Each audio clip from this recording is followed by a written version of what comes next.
Et puis ces autres images qui nous viennent du Japon où l'activité reprend petit à petit dans les usines du constructeur automobile Toyota, à l'arrêt depuis le tremblement de terre et le tsunami qui ont ravagé l'archipel.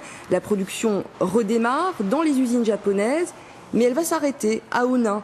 La direction Europe du groupe a programmé la fermeture de l'usine entre le 21 avril et le 2 mai, suite à des difficultés de livraison de pièces en provenance du Japon. Après 2 semaines de grève, les salariés de Toyota reprennent donc le travail pour 2 jours.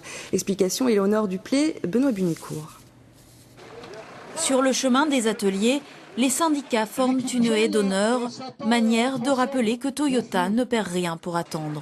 J'en suis certain que cette usine-là, dans les mois à venir, ils seront confrontés à un nouveau mouvement de masse. Parce que les salaires, ils sont trop bas, parce qu'on ne survit plus et que tout augmente. Après 12 jours de grève, c'est l'annonce du chômage partiel qui a finalement brisé l'élan. Pendant 10 jours, l'usine sera presque à l'arrêt. Pour percevoir 90% de leur salaire, les employés ne pouvaient pas poursuivre le mouvement. Ça aurait fait une perte de salaire d'1 mois. On n'aurait pas touché du tout dans le mois d'avril en fait.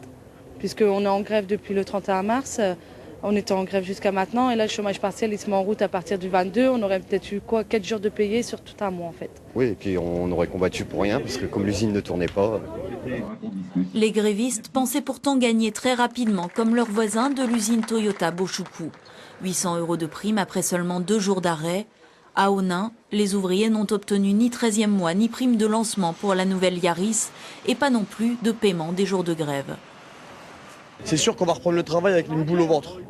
Tous les grévistes ont la rage, c'est sûr et certain. Donc là, ça va être dans les usines après-midi, je pense que ça va être très chaud, ça va être tendu.